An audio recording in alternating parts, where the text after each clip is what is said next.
Olá, sejam bem-vindos a mais um dia da nossa jornada pedagógica da inclusão. Vou começar fazendo a minha autodescrição. Sou uma mulher de 45 anos, uso óculos, estou com batom rosa, tenho um brinco dourado, meu cabelo é colorido, meio louro.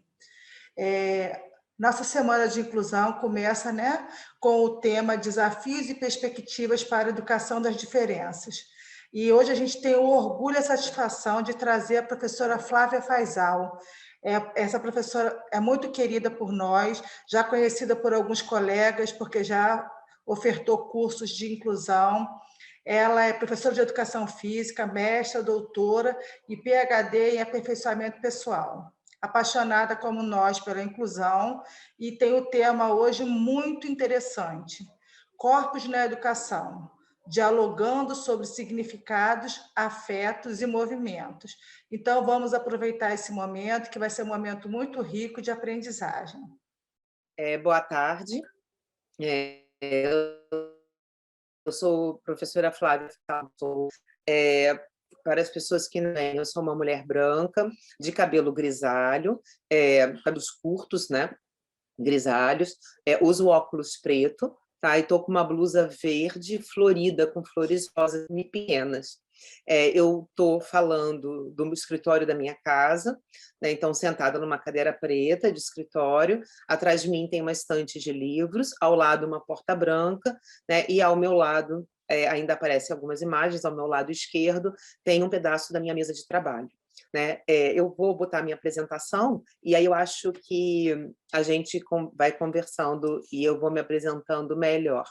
Bom, então vamos lá, né? Eu botei a apresentação que é mais fácil para explicar, né, da onde eu venho.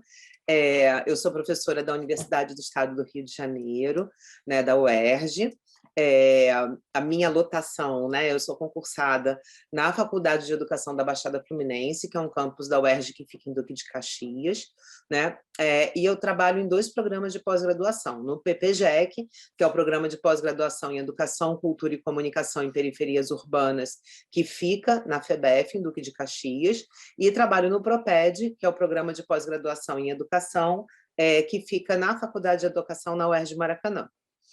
Atualmente, eu coordeno um projeto de extensão e um grupo de pesquisa, né, que são também 2 logos que estão aqui na minha apresentação, que é o Grupo Educação, Desenvolvimento Humano e Diferenças, que é um grupo de pesquisa cadastrado, né, no CNPq, e o Laboratório de Educação e Diferenças, que é um projeto de extensão que funciona na própria FEBEF, e a gente agora tem um site também.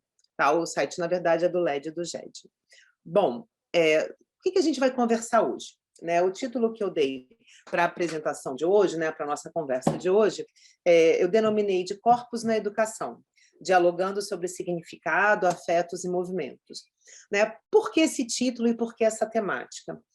Eu acho que a primeira questão, eu sempre comento, né, eu sou graduada em Educação Física, né, e durante muito tempo eu pesquisei a questão do corpo marcado pela deficiência, e desde que eu comecei a me envolver mais no campo da educação especificamente, né, eu tenho sempre algumas questões que me provocam, né, e que me fazem pensar, que diz respeito exatamente, assim, qual é o lugar do corpo na educação? Né? Como é que a gente, no campo da educação, pensa o corpo? Né? E como é que a gente entende, significa, né, se afeta pelo corpo, e como é que a gente entende também o movimento do corpo. Né? Então, por que eu trago essa problematização para a gente pensar a questão da educação dos alunos com deficiência? Porque eu acho que isso é uma questão central, né, e a gente já vai ver já já, para a gente pensar como é que a gente constrói as propostas pedagógicas para esse alunado. Né? Como é que a gente constrói um PEI? Né? Como é que a gente constrói, enfim, né, um plano de transição, no caso dos alunos mais velhos, como é que a gente cria as estratégias de mediação pedagógicas cotidianas na nossa sala de aula? Né? O corpo dos nossos alunos, eles não saem dos nossos alunos. Né? O corpo, ele é uma dimensão do humano, né? Ele é uma dimensão dos nossos alunos, e são os corpos que enchem, transitam, né? que preenchem a nossa sala de aula. Tá? Então, é a partir dessas reflexões que a gente vai conversar hoje, tá bom? Bom, E aí a primeira questão, né, até para a gente fazer uma ligação mais direta, é, é o que o corpo tem a ver com acessibilidade? Né? Por isso o título desse slide, Corpos na Educação e Acessibilidade. Como a gente sabe, né, as políticas de educação inclusiva, de educação especial, né, sobre um paradigma, na perspectiva da educação inclusiva, elas têm como eixo central a acessibilidade. O que é isso? Né? É a ideia de um acesso amplo, mas não só o acesso, mas também a plena participação das pessoas com deficiência em todas as esferas sociais. Obviamente, a gente está falando também da esfera educacional, tá? Quando a gente fala de acessibilidade, e aí a gente costuma dizer, né, acessibilidade em um sentido mais amplo, né, sobretudo como está posta lá na Convenção sobre os Direitos da Pessoa com Deficiência, né, que é um documento internacional, né, pela ONU, o Brasil ficou, e mais ainda, ratificou com valor de emenda constitucional, né, ele vale para a gente aí como a Constituição, como na Lei Brasileira de Inclusão, uma série de leis e documentos, né, no campo da pessoa com deficiência, a acessibilidade é um eixo central. Por quê? Porque exatamente a ideia que todo o trabalho, né, voltado, ou que tem a pessoa com deficiência como foco, a primeira questão que a gente tem que pensar é como essas pessoas vão acessar. Né? E aí, quando a gente fala de acesso, a gente fala a primeira questão que vem na nossa cabeça, né, a gente pensa na acessibilidade física, por exemplo.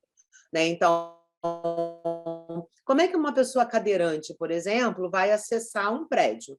Né? Então, tem rampa, tem elevador, o tamanho da porta é adequado, né? Porque cadeiras de rodas não passam em portas estreitas. Né? Então, se a pessoa entrou no prédio, ela vai acessar o banheiro, ou tem uma questão que é interessante, né? Quando tem elevador, o elevador comporta uma cadeira de rodas, né? Cadeira motorizada, por exemplo, elas são pesadas. Então, uma série de questões que a gente pensa, né? Eu falei das coisas mais básicas aqui em relação à acessibilidade física. Né? Mas a gente poderia estar falando de maçaneta, de corrimão, de lápis, grossura de lápis, gramatura de folha de papel, tipo de apoio da folha de papel, uma série de questões que a gente sabe que envolve acessibilidade física. A acessibilidade de comunicação, a gente fala, né, assim, num campo que tem a ver com as formas de comunicação. Né? Então, por exemplo, quando a gente fala de formas de comunicação para pessoas, que não é uma linguagem mais infantilizada, não é isso, mas é uma linguagem mais objetiva. Né? A gente pode falar da Libras, a gente pode falar do Braille, a gente pode falar de pictografia, enfim, a gente pode falar de uma série de estratégias que foram criadas e que são necessárias para viabilizar a comunicação de pessoas que têm as áreas de comunicação afetadas, né? Seja a parte fonatória, seja a parte auditiva, seja a parte visual, porque a gente sabe, né, que o nosso corpo se comunica com o mundo de várias formas, né? Até mesmo a parte gestual, né? Enfim, as várias formas de comunicação que a gente tem. E a última área, que é o que a gente mais vai focar aqui hoje, é a acessibilidade atitudinal. Eu tinha um colega, a primeira vez que eu trabalhei com educação inclusiva foi em 2001.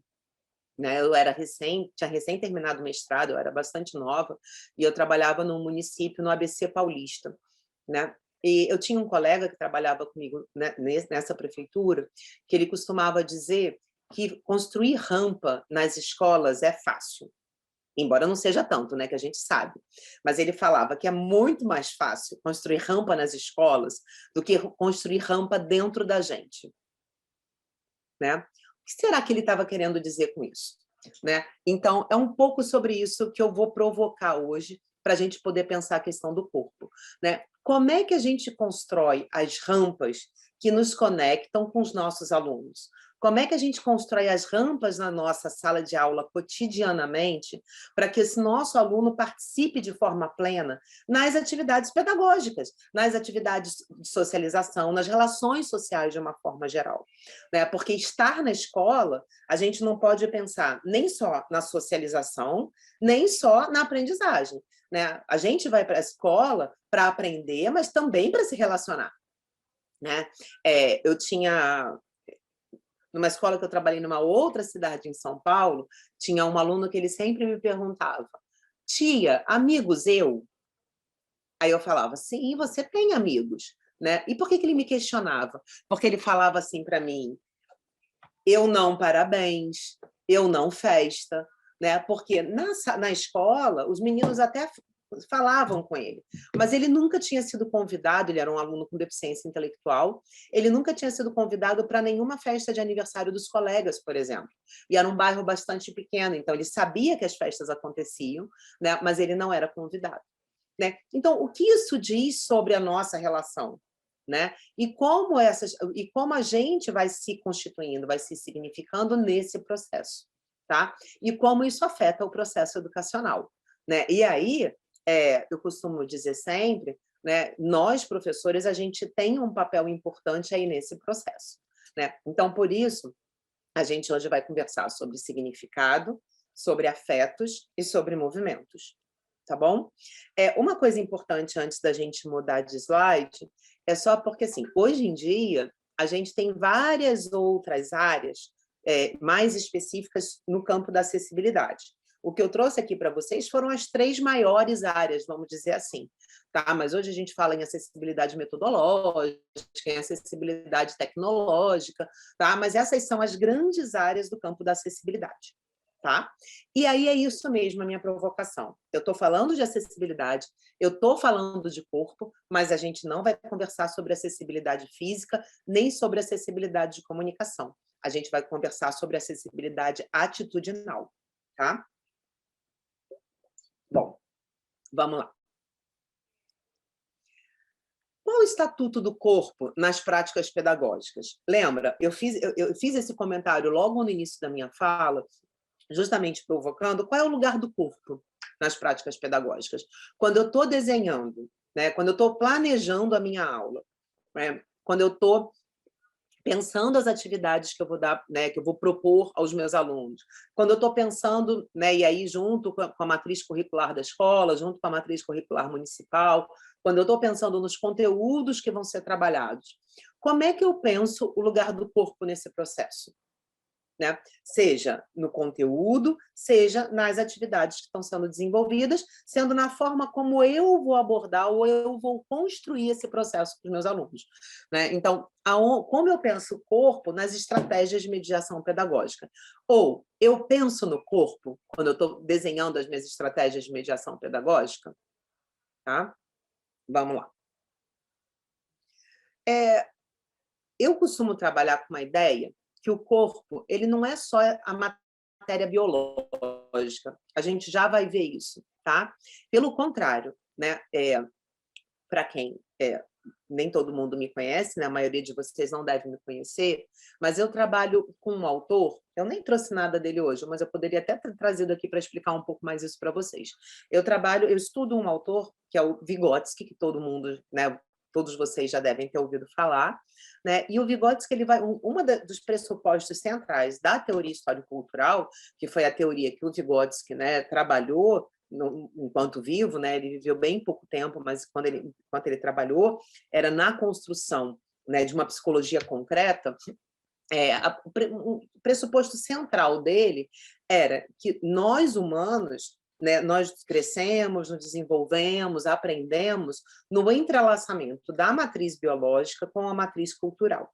Né? E aí, atravessado pelo que a gente chama, né, pela mediação, que vocês escutam muito falar, né, mas pelo que a gente chama aí da matriz semiótica, né, que é isso que tem sentido, significado, é como a gente vê o mundo, percebe o mundo, vê o outro, percebe o outro, fala desse mundo, né, enfim, que essa matriz semiótica, né, a matriz de sentidos e de significados.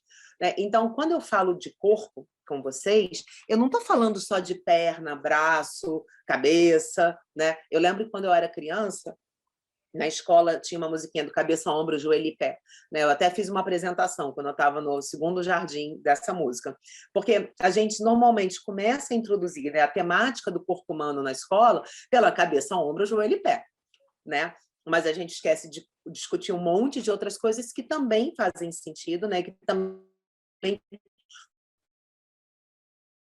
compõem o que é o corpo humano. Então, quando eu falo do corpo, eu não estou falando só do aspecto físico do corpo, mas também dos significados e dos afetos, né? Como um corpo afeta o outro, né? Como eu me deixo afetar ou como afeto o outro corpo, ok? E aí, eu não botei a referência aqui. Essa é uma imagem de um cartunista italiano chamado Tonucci, né? Ela é de 1973. Ele tem 2, 3 livros só de de desenhos com criança, né? E aí ele vai falar uma coisa que é muito interessante, né? Que ele vai falar: a criança é aquela que é sempre vista de cima, né? Isso em 1973. É claro que a gente hoje, com todo o conhecimento adquirido, né, sobretudo no campo da psicologia do desenvolvimento, a gente já rompeu muito com essa ideia, né? Mas, de certa forma, ainda está presente na nossa cultura essa ideia que nós adultos sabemos mais do que a criança, né? A gente está lá e a gente sabe o que é melhor para a criança. A gente é quem vai fazer com que a criança cresça, se desenvolva, né? E muitas vezes a gente desconsidera ou pouco considera esse corpo que não é do nosso tamanho, que ainda está em fase de desenvolvimento, né? Porque fisicamente a gente olha para a criança de cima, né? Isso para mim é uma questão muito interessante, que eu trabalhei muitos anos com cadeirantes, né? Todo mundo que trabalha na educação especial trabalhou, mas eu falei para vocês, eu sou formada em educação física e no início da minha profissão eu trabalhava com crianças autistas e com atletas. Eu trabalhei com paradesporto, com atletas cadeirantes, né? E a primeira coisa que eu tive que aprender era que quando eu queria falar com eles, eu tinha que me agachar para que eu pudesse ficar no mesmo nível de comunicação deles, porque senão a pessoa fica com o pescoço dolorido. Quem pode, né? Quem tem, quem consegue fazer flexão de pescoço. Quem não consegue nem ver, fica conversando comigo olhando para minha barriga, né? Porque não consegue levantar a cabeça. Igual as crianças, né? A gente costuma falar com as crianças de cima para baixo. Poucas vezes a gente se ajoelha ou a gente se abaixa para poder ficar, né, no olho da criança, por exemplo. E ouvir a criança também. Porque eu acho essa imagem do Tonucci muito interessante, porque é muito esse sentido, né, de certa forma, autoritário, né, de achar que a gente tem mais, que a gente é melhor, né, do que as crianças. Então, eu acho essa uma questão interessante, né? Então, quando a gente fala do corpo na educação, acho que a primeira questão que a gente traz é como é que eu me relaciono com o corpo desse meu aluno, até mesmo nesse processo comunicacional, né? Isso já começa, né, que é uma questão central da nossa conversa hoje, como é que eu olho, significo e considero esse sujeito. Qual o lugar de voz que eu dou para ele nas minhas estratégias de mediação pedagógica, né? Sobretudo quando eu estou pensando com um aluno com deficiência, tá? E aí, conceituando, né, o que é o corpo? Né? Já falei para vocês que ele não é só o biológico, né? Ele tem também algo que é o sentido, o significado. E aí tem uma citação, né, uma conceituação de um autor chamado Jorge Vigarello. Ele é francês, ele é um historiador do corpo.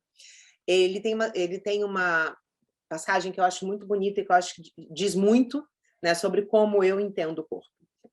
Ele vai falar: o corpo é o primeiro lugar onde a mão do adulto marca a criança. Ele é o primeiro espaço onde se impõe o limite social e psicológico dados à sua conduta. Ele é um emblema onde a cultura escreve seus signos, tanto como um brasão, né? Vamos por partes, né? Quando ele fala: o corpo é o primeiro lugar onde a mão do adulto marca a criança, né? Eu acho isso muito significativo, porque a gente não se atenta, né? Então, desde o bebezinho, como é que a gente acolhe, como é que a gente afaga, porque o toque, por exemplo, é uma das primeiras formas de comunicação e de relação que a criança tem com o adulto, né? Então, quando o meu aluno chega na escola, eu pego na mão dele, eu acolho ele corporalmente, né? Eu toco na criança, enfim, né? Toco no sentido, seguro na mão, pego no ombro, né? E como eu toco, né? Então, eu aperto, né? Eu sou ríspido, né? Porque isso é uma forma, né, de criar o sentido e o significado desse corpo, né? Então, ele é o primeiro espaço onde se impõe o limite social e psicológico dados à sua conduta, né? Muitas formas da gente educar uma criança é pelo limite espacial corporal, que é necessário, né? A gente precisa de limite, a gente precisa de limite também espacial, e esses limites, em geral, são corporais, né? Então, as coisas mais bobas, né? Quando a gente vai desfraldar uma criança, né? A criança tem que aprender a conter, né, a urina, a questão da fome, aprender o horário da alimentação, né? Isso tudo são rotinas da educação infantil, por exemplo, né, que permanecem no ensino fundamental. Né? Então, o aluno não pode sair toda hora da sala de aula, ele vai ter que aprender aos poucos a ficar na sala de aula. O aluno tem que ficar sentado. Isso também é um processo de aprendizagem. Né? Então, que a gente pode até questionar, mas faz parte da educação escolar. Né? E ele é um emblema onde a cultura escreve os seus signos como um brasão. Né? E aqui a gente fala das marcas culturais. Né? A gente vai ver já já, a gente conta a nossa história pelo nosso corpo o tempo inteiro. Né? Então, claro que nas escolas a gente tem o uniforme, né? Mas como o aluno chega com o uniforme, como é o cuidado desse uniforme, como é o cabelo do aluno, se esse aluno ele tem oportunidade, né, de tomar banho ou não, se ele tem condições de alimentação, né? E, ficando mais velho, como é que ele quer contar como ele é por meio da roupa que ele pode colocar, do estilo do cabelo, da unha, sobretudo os nossos adolescentes contam muito para a gente, né? Como eles são, quem eles são, por meio, né, das marcas culturais no corpo. Bom, e aí é isso, né? Eu acho que isso tudo é para falar para vocês que toda criança, qualquer criança, ela tem um corpo e uma história, né? E esse corpo é marcado por essa história. Né? Então, por exemplo, quando eu recebo uma aluna cadeirante, uma aluna que tem algum tipo de paraplegia, paresia, né? que é uma diminuição de força, né? Em alguma parte do corpo, enfim, como é que eu manipulo essa criança, por exemplo? Né? Então, isso é uma outra coisa que foi uma das primeiras coisas que eu aprendi, né? Que eu jamais posso tocar no corpo de qualquer aluno sem pedir permissão, mesmo que ele seja uma criança pequena. Eu preciso avisar ele que eu vou tocar nele e eu preciso pedir para ele se ele quer que eu mude o pé de posição de uma criança que, por exemplo, não tem movimento de membros inferiores, de perna, né? Se ele quer sair da cadeira, se ele quer permanecer na cadeira. Eu jamais posso partir do princípio que eu sei o que é melhor para aquele corpo, né? Eu preciso para aquele sujeito, né? Mais do que para o corpo. Então, eu preciso dialogar o tempo inteiro, né? E não achar, porque eu sou adulto, que eu posso virar a cadeira de rodas para o aluno sem perguntar para ele se eu posso virar a cadeira de rodas dele. Porque muitas vezes a gente faz isso, né? Ou para dar passagem, ou para endireitar o aluno em sala de aula, né? Mas como é que eu peço permissão? A cadeira de rodas, ela é uma extensão do corpo, né? Então, como é que eu manipulo esse menino? Né? E lembrar sempre, ele é um corpo e ele é uma história. Então, perguntar para ele, perguntar para a família, qual é a melhor forma de sentar, o que esse aluno está acostumado, porque muitas vezes os alunos chegam na escola e a gente não teve tempo de conversar com a família, ou muitas vezes as famílias não vão à escola, né? A gente sabe disso, né? Então, como é que eu converso com o aluno?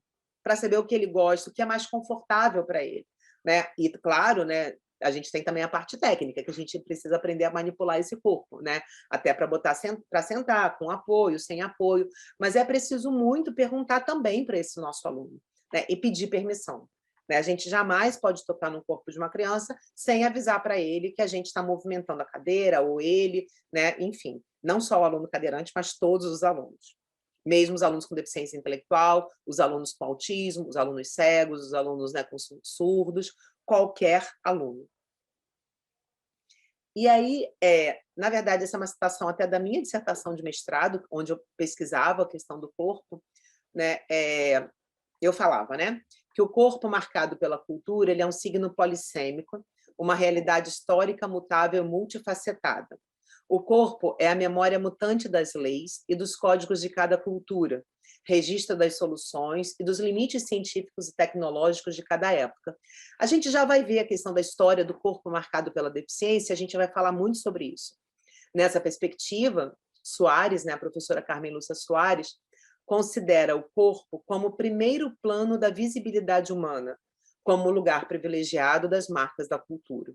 Né? Então, isso aqui é só para reforçar que o corpo tem história, o corpo ele é marcado pela cultura, o corpo tem ele é um signo, ele tem sentidos, né? Ele emite significados, né? Então, assim, o corpo ele é muito além dessa massa, né, física, né, que a gente costuma tratar o corpo. E muito importante para a gente no campo da educação especial, no campo da educação de uma forma geral, é entender, né, que o corpo ele é circunscrito e circunstanciado pelas soluções e os limites científicos e tecnológicos de cada época, tá? E a gente vai ver isso já já, tá? Essa é uma questão importante. Aqui é uma imagem que eu adoro, é um recorte de um filme chamado Os Colegas, né? É um filme brasileiro que retrata a história de uma aventura desses 3 adolescentes com síndrome de Down.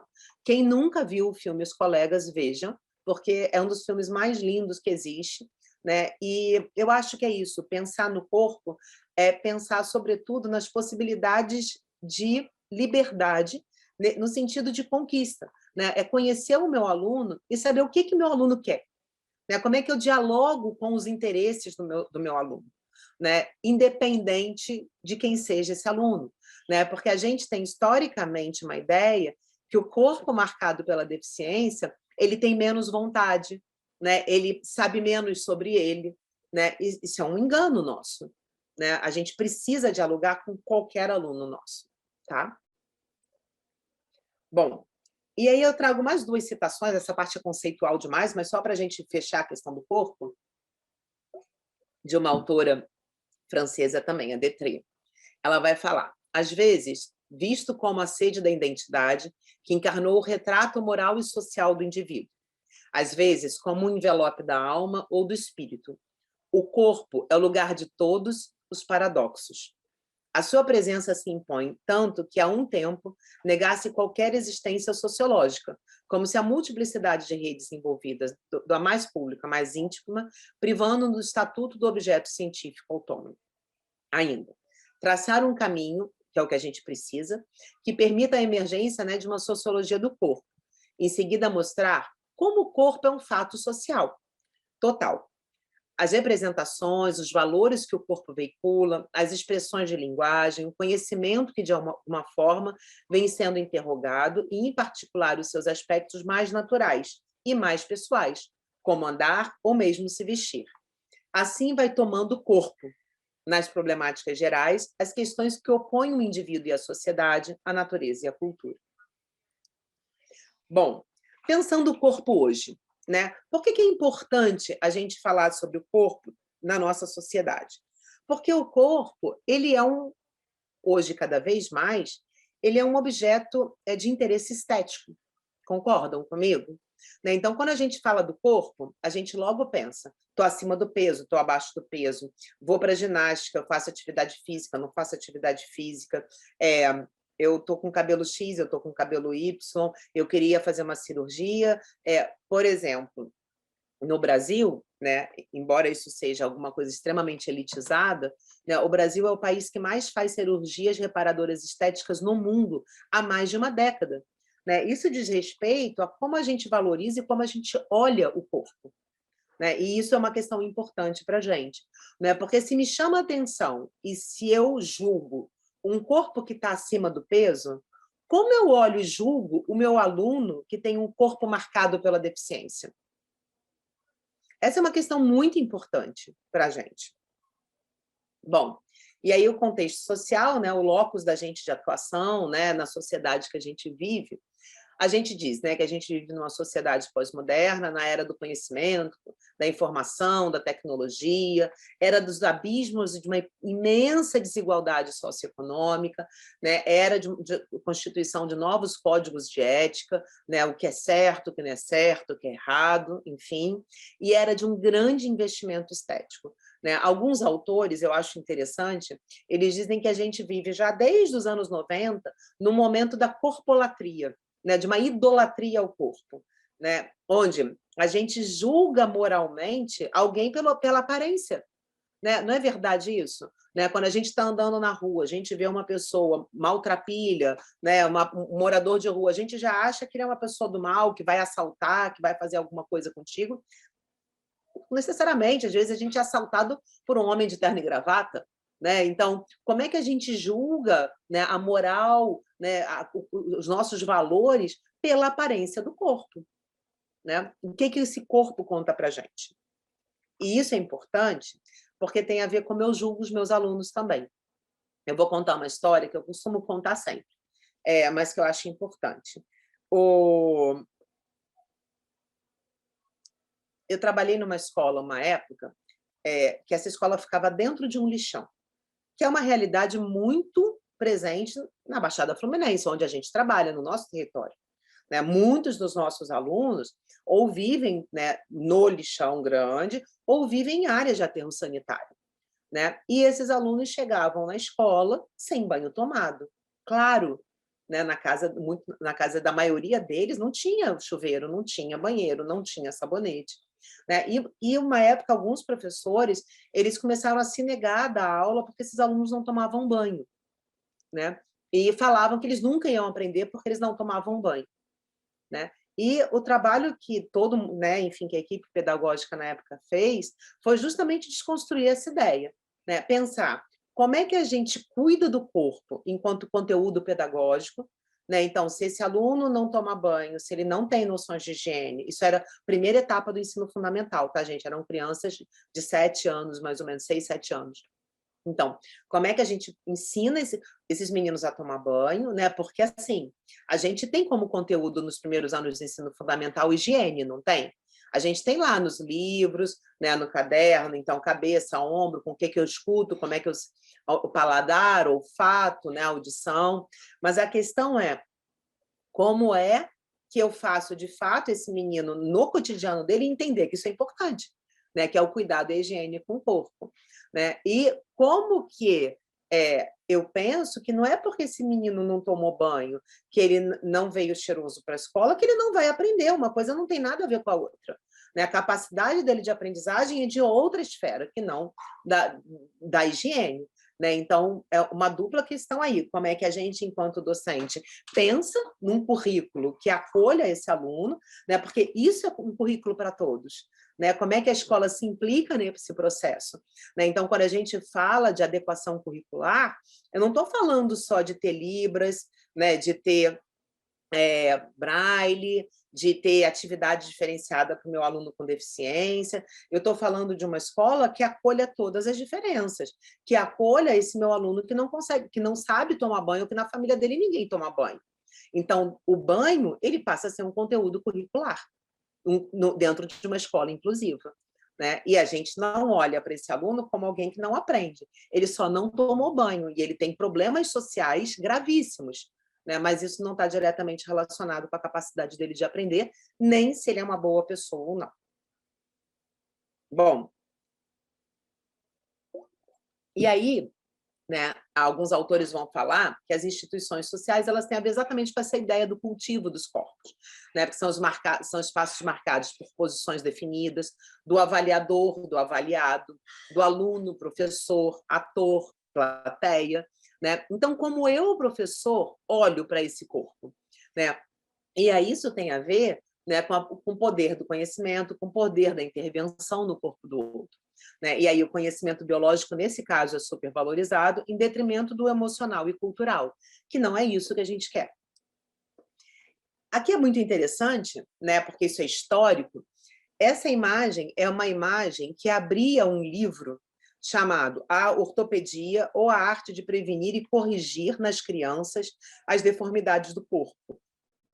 Esse é um livro de 1749, mas é considerado o primeiro livro que trata da educação de crianças marcadas, como está dizendo aqui, por deformidades no corpo. Né? Então, eu acho ele muito emblemático, né? Porque essa imagem ela mostra um formato de educação que quer corrigir, consertar. Tá? Que é diferente da gente potencializar as características do nosso aluno. Tá? Não tem nada a ver, assim, é o oposto, por exemplo, quando a gente pensa numa educação numa perspectiva histórico-cultural. Né? Que, é claro, eu tenho que criar caminhos, eu preciso construir estratégias de mediação pedagógica para que esse meu aluno aprenda. Mas eu não vou tirar do meu aluno a surdez, eu não vou tirar a cegueira do meu aluno, eu não vou tirar a paraplegia do meu aluno. Eu tenho que potencializar a aprendizagem dele, sendo ele quem ele é. tá? É diferente da correção. Por isso a educação inclusiva ela é tão importante, porque é pensar em como eu construo uma escola, como eu construo, né, uma rede de ensino, onde a minha estrutura curricular, né, a minha proposta educacional, ela acolhe as diferenças e as singularidades, né? Eu sei que isso é difícil demais, né? Sobretudo frente, né, a tudo que a gente tem que responder, né? As avaliações de larga escala, né? Por exemplo, as provas, né, que a gente tem, sobretudo, vou dar um exemplo, né? Por exemplo, as provas do Enem, para quem está lá no Estado, né, nas escolas de Estado, eu sei que isso é difícil, muito difícil, mas a gente está num processo de construção, né? Então, acho que o que é importante é pensar como é que a gente constrói isso juntos, tá? Bom, e aí a gente entra agora brevemente na história dessa questão do corpo, né? Da história do corpo marcado pela deficiência. Né? Então, pensando aí um pouco na história, só para a gente entender que esses valores que perpassam a nossa sociedade hoje e que atravessam a nossa sala de aula, não é uma questão de hoje. Né? Pelo contrário, a gente hoje está ressignificando, a gente hoje está mudando sentidos e significados. Só que aí é a gente pensar, a gente quer ser um agente de mudança?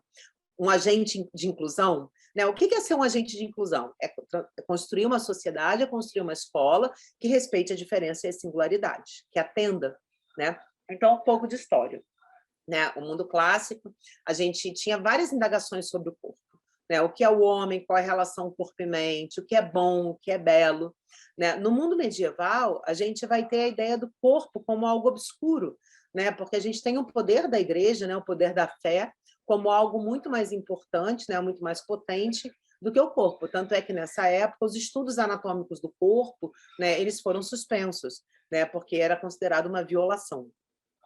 Tá? E aí, só para a gente entender, isso explica não só a questão, né, do capacitismo, da deficiência, mas essa imagem também é uma imagem importante para a gente dialogar um pouco sobre o racismo, né, e sobre a questão de gênero, mas essa é uma imagem bastante típica, né? Um quadro, chama O Casamento de Arnolfini, tá? É uma imagem de 1434, então é bem na Idade Média, né? É uma imagem europeia, tá? De um pintor chamado Jan van Eyck, né? E reparem, as pessoas pintadas, é um casamento, tá? As pessoas são extremamente claras, longilíneas, percebem isso? Né? Num discurso aí bastante importante para a gente, né? Sobre a pureza, na construção de uma ideia de pureza, a construção de uma ideia de uma raça pura, né? A raça pura quem teria acesso a Deus, né? A fé, né? A mulher aí no papel de estar grávida, né? Porque essa era a função da mulher, né? Num casamento, enfim. Tá? Então, essa é uma imagem importante. E eu coloco ela em contraposição a essa outra imagem, que é de 1568, né, um pouco depois só, do mesmo momento histórico, né, da mesma cidade, vamos dizer assim, da mesma região no planeta, né, onde as pessoas são retratadas com a pele mais escurecida, a pele queimada ao sol. Você repara que eles são um pouco achatados, inclusive aqui, olha, nesse canto, se vocês olham, tem como se fossem pessoas adultas em miniatura, né? Na outra imagem aqui, olha, a gente está falando da nobreza, né? Das pessoas ricas, né? Nessa outra imagem, a gente está falando dos camponeses, dos trabalhadores da terra, tá? Então, eles são taxados, eles são queimados, e aqui, né, muitos especialistas dizem que é o retrato, vocês estão vendo aqui no canto da imagem, é uma mãe com uma criança, né? Ele diz que é o retrato do que significavam as pessoas camponesas nesse momento social, né? Então tinha aí uma redução, né, de importância, vamos dizer assim, né? Isso é importante para a gente pensar a questão do corpo e o valor do corpo. Se a gente para pensar na nossa sociedade hoje, qual corpo é mais valorizado? Qual corpo é considerado mais belo? Qual é o padrão de beleza da nossa sociedade do corpo, padrão estético? É o corpo baixinho, atarracado, gorducho?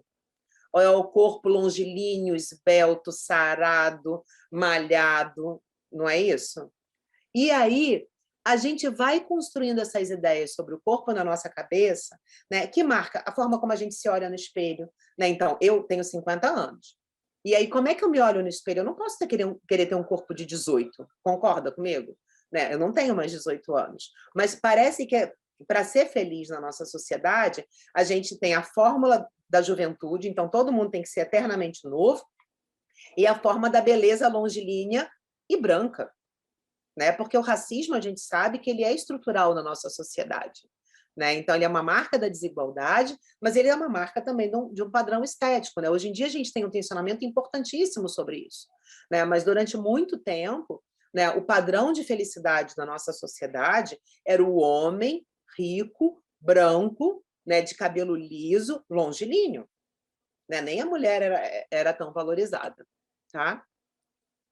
Bom, aqui é uma outra imagem que fala também de camponeses brincando, né? Então, reparem também nos movimentos. Né? Então, aqui, olha, os camponeses podem dançar, podem se tocar, percebem? Né? Aqui as pessoas mal se tocam. Tá? Isso tem a ver com comportamento. Tá ok? Bom, aqui um pouco, então, da história do corpo marcado pela deficiência, que é importante para a gente. Né? Aqui no canto superior esquerdo, a gente tem a cadeira de rodas de Hefesto, né? Que era um deus grego, tá? Filho de Hera e de Zeus, mas que, enfim, por algumas questões ele era manco, né? Dizia, e ele construiu uma cadeira de rodas alada para ele. Aqui ao lado, a gente tem uma imagem do Quasímodo, né, que é o Corcunda de Notre Dame, que ao longo da Idade Média tinha, né, uma história, não sei, todo mundo já deve ter visto, né, o Corcunda de Notre Dame. Era a ideia que ele foi protegido, né, pela igreja. A igreja protegeu ele porque as pessoas com deficiência na Idade Média ou estavam em circos ou estavam no navio, né, sendo excluídas da sociedade mesmo, literalmente. Elas eram colocadas em navios e eram deixadas solta nos rios. Né? Elas não viviam no contexto social das relações sociais. Elas eram colocadas em espaços excludentes, né? Então, como manicômios, né? Em espaços de não convívio na sociedade. Né? E o Quasímodo conta um pouco também da história da filantropia, porque é também na Idade Média que a igreja começa a acolher crianças com deficiência, corpos marcados pela deficiência, e começa a cuidar das pessoas com deficiência, em contrapartida do que era permitido na época. Ainda também na Idade Média, essa outra foto também do Peter Bruegel aqui do lado mostra uma coisa muito interessante. Não sei vocês, mas eu fui criada no subúrbio carioca, né, e nasci nos anos 70. Então, ainda numa época do movimento associativista muito forte, né, sobretudo das pessoas que viviam em cadeira de rodas no Rio de Janeiro. Então, era muito comum a gente ver pessoas cadeirantes vendendo bala no sinal. Né? Do lado da minha casa, eu morava perto da linha do trem, tinham muitos cadeirantes que vendiam bala ali, né? Sobretudo na linha do trem. Por que isso? Não era porque eles gostavam, porque não tinha emprego. Né? Porque a pessoa com deficiência ela não era considerada capaz, né, de assumir um cargo profissional. Tá? Eu estou falando de 1970, eu estou falando de 40 anos atrás. Né? A nossa lei de cotas é muito recente. Né? Então, isso já se desenhava na Idade Média. Né? Isso aqui são pedintes, né? São pessoas amputadas, pessoas com deficiência física, que ficavam na rua esmolando, pedindo dinheiro, né? Porque, obviamente, não tinha emprego para eles. Aqui embaixo, Anal dos Insensatos, é um quadro também de Bosch, que também mostra exatamente isso, as pessoas que ficavam nos barcos, né, e eram postas à deriva nos rios. Tá? Aqui ao lado, uma outra prática que funcionou muito, né, no final da Idade Média, que era o exorcismo, quando as pessoas achavam que a deficiência era uma questão mística, era uma questão religiosa. Né? Então, se tentavam curas, né? Se tentavam curar a deficiência por meio de ritos, né? E atos religiosos. E aqui, né, já em 1800, aquela árvore que eu mostrei para vocês, já, né, numa vertente científica, né, de compreender a deficiência como uma questão do homem, né, uma questão humana, uma característica humana, né, mas ainda num modelo bastante, que a gente vai chamar de modelo médico, que é a ideia de consertar a deficiência, né, e de não pensar que a felicidade, né, na deficiência, que a gente precisa é rever, né, como o papel social da pessoa com deficiência e as condições sociais de vida das pessoas com deficiência.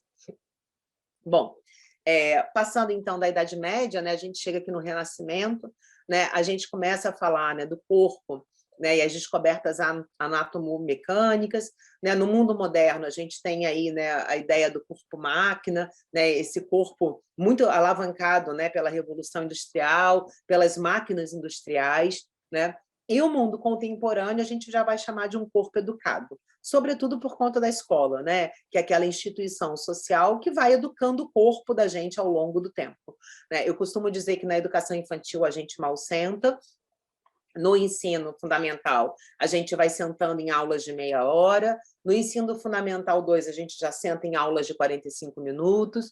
No ensino médio, a gente já senta em aulas, às vezes, de 1h30. E quando a gente vai para a universidade, a gente aprende a sentar em aulas, às vezes, de 4 horas, dividido em 2 horas de cada. Então, o processo educacional ele é um processo também de educação corporal. Bom, desse período, então, a gente tem aí algumas imagens importantes sobre os estudos anatômicos. Aqui são desenhos do Leonardo da Vinci, tá? Sobre como é que esse corpo funciona, né? Que desenhos são esses, né? Como é que a gente estuda a anatomia? E aí, alguns desenhos de estudos anatômicos. Né? Aqui a gente já começa a ter, né, uma das primeiras iniciativas de estudar as doenças mentais, né, e também as deficiências mentais, né, é um quadro do Tony Robert Fleury, né, que retrata o trabalho de Philippe Pinel e do Jean Itard, né, no hospital em Salpêtrière, em Paris, né, que é muito interessante, né? Eu brinco que a gente deve muito ao modelo médico, né, do conhecimento sobre a deficiência, embora hoje a gente assuma outro modelo, né, um outro momento, a gente já consegue ver a deficiência de uma outra forma, mas foi muito importante, né, esse movimento do Philippe Pinel e do Jean Itard, que eles vão para os manicômios, porque nos manicômios ficavam pessoas que tinham cometido algum furto, que tinham sífilis, que tinham doenças mentais, que tinham deficiências físicas, e eles eram tratados todos da mesma forma. E ele vai falar assim, não, né, são casos completamente distintos. Então, eles começam a fazer uma série de estudos para ver como é que a gente trata cada um tipo de caso diferente, né? Então, isso foi importantíssimo para a gente começar a conhecer, né, as deficiências, as doenças mentais. Ok? Bom, aqui a gente tem algo bem interessante também, aí no século XVIII, que eram as máquinas terapeutas de consertar os corpos marcados pela deficiência, ao tamanho da máquina, né? Isso é uma xilogravura, né? Mas é uma xilogravura de uma máquina que existia de correção postural, né? Vamos lá, a gente está bem no momento das indústrias nascendo, né? Então, isso era um conhecimento muito valorizado, tá? E aí, né, como esses valores afetam e são afetados nas e pelas práticas culturais? Como é que toda essa história marca, né, a nossa cultura hoje? Marca como a gente pensa o corpo. É isso que importa para a gente aqui hoje. Né? Como é que tudo isso que a gente viu agora aqui nesse rápido, né, passeio histórico afeta a nossa forma de olhar para os corpos na nossa sociedade. E aí, é claro, pelo corpo marcado pela deficiência. Tem um texto que eu gosto muito, e eu trago isso para vocês, para a gente ajudar a pensar, né, no corpo marcado pela deficiência, que é um texto da professora Carmen Lúcia Soares, que ela vai comparar o corpo do Quasímodo com o corpo da Gisele Bündchen. E quais os efeitos que esses corpos fazem na gente? Quando eu olho a Gisele Bündchen, o que ela provoca em mim? Quando eu olho o Corcunda de Notre Dame, o que o Corcunda de Notre Dame provoca em mim? E aí ela vai falar que o Corcunda de Notre Dame ele é desconcertante. Ele provoca um sentimento de desconcertante. E o corpo da Gisele Bündchen, desconcertado. Né? Porque é como se a Gisele Bündchen ela é quase que o ideal do corpo da mulher. Né? Era, sobretudo. Né? Ela é considerada uma das mulheres mais bonitas do mundo. Então, quando eu olho para ela e vejo que eu não sou ela, eu fico desconcertada frente a ela. Né? E o corpo do Corcunda de Notre Dame, ele é desconcertante porque eu também não sei muito bem como eu lido com esse corpo, porque é um corpo que foge tanto aos padrões esperados da sociedade que eu fico naquela situação que eu não sei como lidar. Tá? Ambos os corpos. Né? E ela ela vai falar, né, que a pedagogia dos corpos retos, que de certa forma tem a ver com a nossa escola, com as nossas práticas pedagógicas, ela tem a ver com portar-se adequadamente, andar em linha, manter a compostura, desenvolver a retidão do caráter, né? E aí ela tem uma ortopedia discursiva, pedagogia das atitudes, encarnação do endireitamento, né? Ideais retilíneos do que é belo, do que é bem-estar físico e mental, como se essas coisas se confundissem. Ela vai falar que é o endireitamento ortopédico e moral. Né? Por que isso é importante a gente pensar, quando a gente pensa o corpo do nosso aluno marcado pela deficiência? Porque os corpos marcados pela deficiência, sobretudo quando a gente tem uma deficiência física ou deficiência sensorial, eles são muito distantes desse padrão estético que roda a nossa sociedade. Concordam comigo? Né? São muito diferentes. E aí, o que esses corpos provocam em mim? Né? Isso é muito importante da gente pensar. E, sobretudo, nesse sentido, como é que a estética desse corpo faz com que eu julgue moralmente o corpo desse meu aluno? Ou a capacidade dele de aprender? Não é isso?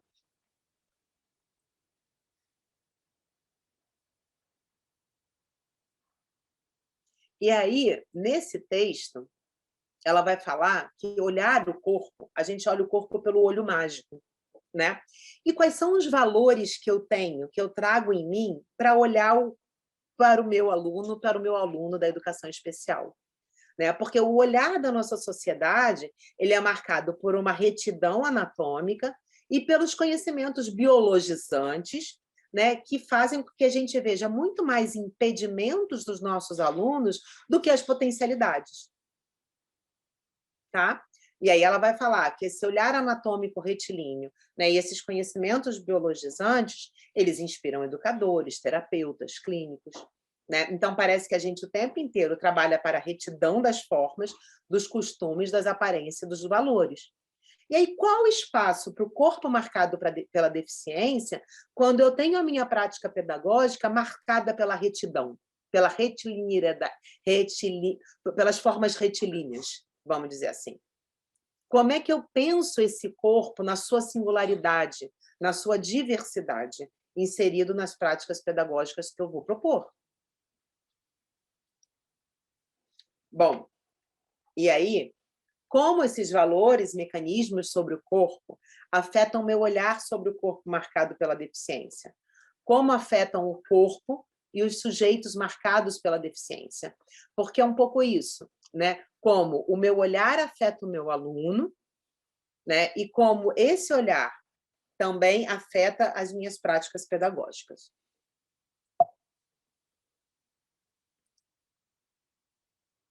Aí.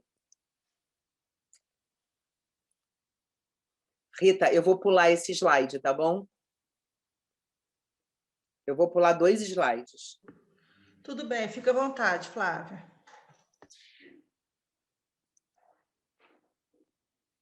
Não, eu vou começar aqui. Tudo bem. Tá? Então, ótimo bora. até aqui, estou amando. Você acha que tá tranquilo? Tá. Tá excelente, está muito bom. Então tá, se tu achar que eu preciso explicar mais, tu me avisa, tá bom? Acho que não há necessidade, não, está muito claro. Pode seguir Então tá. tranquila. Tá, então vamos lá.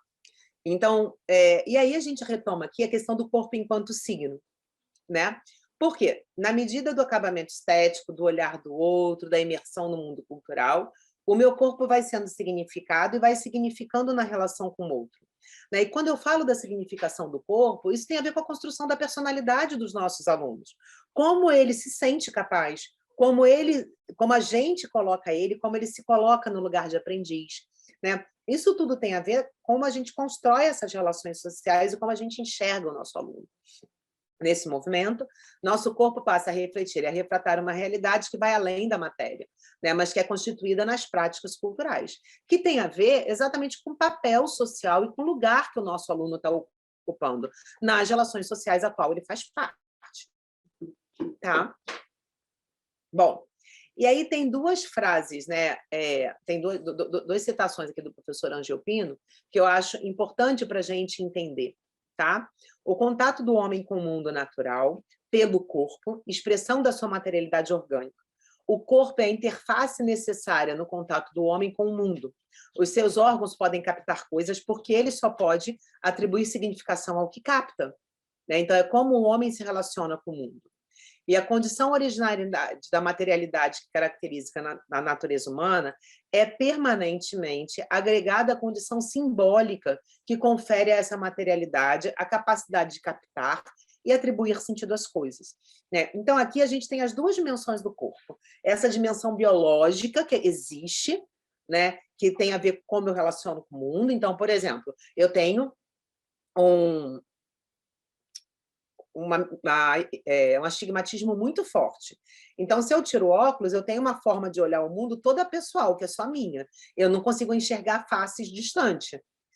Isso impacta a minha forma de ler o mundo e interpretar o mundo, né? As pessoas que têm dificuldade de audição, elas não captam o mundo auditivamente, né? Então, existe uma relação entre a estrutura biológica e o mundo, e isso marca a percepção que cada um tem do mundo. Vou dar um exemplo para vocês, né, que eu já contei que eu sou professora de educação física. Um dos primeiros alunos que eu tive na minha vida, eu dava aula de natação num programa do governo do estado, e ele tinha tido um AVC, um acidente vascular cerebral, e ele tinha uma desorganização neurológica. Tá? Ele não andava, ele era uma pessoa que tinha uma paralisia, né, dos membros. Ele acabava que tinha, por outras questões, ele tinha dos dois membros, ele tinha uma dificuldade locomotora muito grande. Quando ele entrava na piscina, ele conseguia se movimentar mais por conta da água e tudo, né? A primeira vez que eu fui trabalhar com ele, o professor só falou o seguinte: deita ele, né, de decúbito ventral, ou seja, de barriga para cima, apoia a mão nas costas dele, que ele consegue bater a perna, tá? Falei, tá bom, você só dá sustentabilidade ao corpo dele. Eu falei, ok. Botei a mão. O professor esqueceu de me explicar, eu era estagiária, tá, gente? Aonde que eu tinha que colocar a mão? Eu, obviamente, botei a mão no meio das costas do meu aluno. E aí ele começou a gritar. Ele gritava. Por quê? Na desorganização proprioceptora dele, qualquer toque que ele tivesse na região lombar, ele sentia como se fosse uma facada, pela desorganização proprioceptora que ele tinha. Eu tinha que segurar ele entre as escápulas, tá? Aqui mais na parte perto da cervical, né? Então, eu precisava conhecer. Então, tinha uma questão biológica aí, importante, que atrapalhava a forma de nadar desse meu aluno. Tá? Então, isso é importante a gente perceber. Quando eu recebo um aluno, o que eu sei sobre o corpo do meu aluno? Qual o movimento que ele consegue fazer? Qual o movimento que ele não consegue fazer? Ele consegue segurar um lápis? É um lápis fino ou é um lápis grosso? Ou ele não consegue segurar um lápis? Que tipo de adaptação ele precisa? Porque a gente precisa também olhar para a acessibilidade física, né, que é como a gente viu lá no início, e precisa olhar para a estrutura biológica do corpo do nosso aluno. Tá ok? Mas o que o professor Pino vai falar para a gente também? Que essa condição material, né, lá na natureza humana, agregada à condição simbólica, é que confere a capacidade de captar e atribuir sentido às coisas, né? Então, a estrutura simbólica do meu aluno, né, e, enfim, que estrutura as relações sociais a qual ele está inserido, elas são tão importantes como a estrutura física. É mais ou menos assim, não adianta eu dar um lápis engrossado para o meu aluno se eu não percebo esse aluno como um aprendiz e coloco ele no lugar de aprendiz. Ou coloco ele no fundo da sala de aula sem contato nenhum com o outro aluno. Ou dou uma atividade para ele fazer que não é condizente com o momento de aprendizagem dele. Né? Então, para eu pensar nas estratégias de mediação pedagógica, eu preciso pensar em todas as dimensões que envolvem o meu aluno e que envolvem o corpo físico, né, a matéria orgânica, que envolvem as questões afetivas, as questões emocionais, as questões cognitivas. Não adianta eu pensar só no cognitivo também se eu não penso nesse corpo físico. Como esse aluno senta? Qual é a melhor forma desse aluno sentar? Qual é o melhor tipo de lápis para esse aluno pegar? Né? Eu já tive um aluno também com paralisia cerebral, que o melhor ângulo de visão dele era aqui. Então, a gente tinha que botar um apoio de cabeça, então ele ficava com o olho aqui quase, tá? E a gente tinha que botar um apoiador de papel nessa distância do olho dele, que não é comum. Né? Então, porque às vezes o meu aluno não está aprendendo, não porque ele tem uma questão cognitiva, às vezes é uma questão sensorial, às vezes é uma questão postural. Né? Então, a gente precisa pensar no corpo em todas essas dimensões. E aí, isso é quase uma poesia, só para antes da gente entrar na questão da motricidade, para a gente pensar, tá bom? A estética corporal. Estética, relação de opostos. Material e imaterial, corpo e mente, sensações e ideias. Enfim, discurso sobre do corpo. A estética corporal. A estética corporal. Pensar a estética é pensar o corpo, a vida do corpo, suas possibilidades de ser, suas possibilidades de agir, suas condutas éticas, suas posturas estéticas.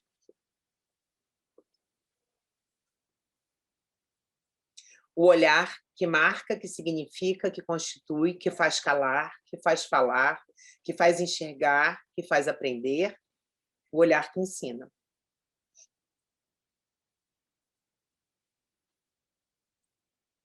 O corpo. O corpo móvel, livre, leve, ágil, muitas vezes cômico, o corpo rígido, retesado, o corpo limpo, consertado, o corpo controlado, construído, moldado, o corpo atlético, a estética do corpo. O corpo contorcido, pesado, o corpo destruído, destroçado, atrofiado, espoliado. Ainda assim, o corpo. Corpo impregnado de valores, corpo marcado pelas condições de vida, vivendo ritmos, desenvolvendo ações, assumindo posições, posturas, diferentes, variadas, opostas e contraditórias. Ana Luísa Smolka.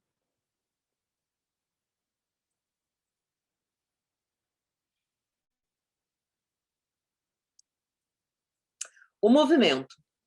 Uma possibilidade pedagógica que entende o movimento humano não somente como um fenômeno biológico, mecânico ou mesmo psicológico, mas, sobretudo, como histórico-cultural.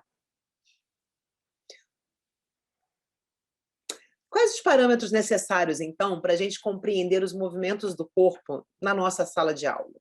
Né? Então, a gente falou um pouco sobre a estética, sobre como os corpos se afetam, sobre como a gente valoriza, o que a gente valoriza no corpo, né? Mas qual é o produto? Né? Se a gente pensa na função psicológica superior central do corpo, é o movimento, é a motricidade.